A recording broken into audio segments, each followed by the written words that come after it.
Jubilant crowds danced and chanted in the streets of Brooklyn after a U.S. federal judge decreed an emergency halt to part of President Donald Trump's executive order banning immigrants from 7 majority Muslim countries.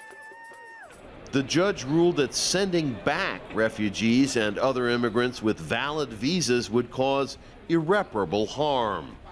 The ruling affects several hundred people who were en route to the U.S. or had just arrived.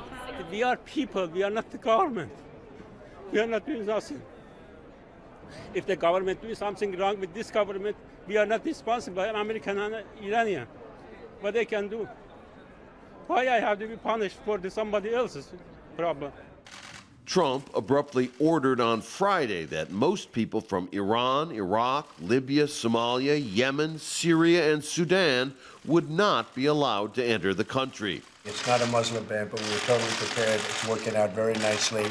You see it at the airports, you see it all over. It's working out very nicely, and we're going to have a very, very strict ban, and we're going to have extreme vetting, which we should have had in this country for many years. A number of people with visas to enter the U.S. were stopped as they tried to board flights or were detained at airports.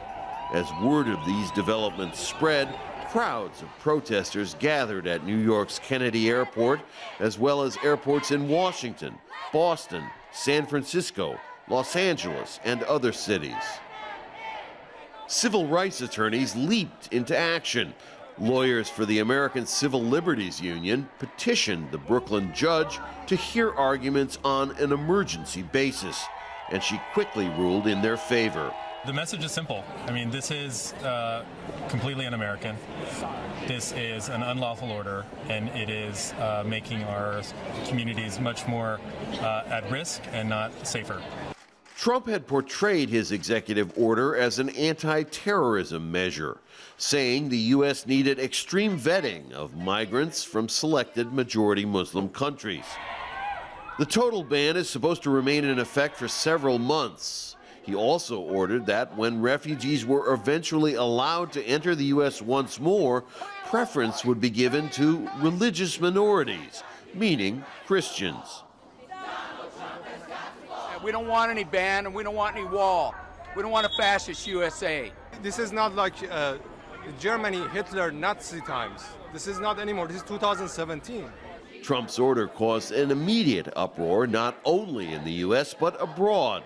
The German and French foreign ministers condemned the ban, and Iran retaliated by banning any U.S. citizens from entering the Islamic Republic. In the U.S., Democratic Party leaders, religious groups, and business executives condemned Trump's order as discriminatory and inhumane, while Republicans applauded it.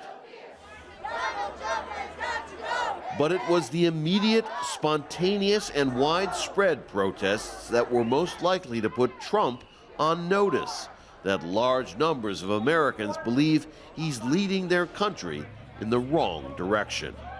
Rob Reynolds, Al Jazeera, Los Angeles.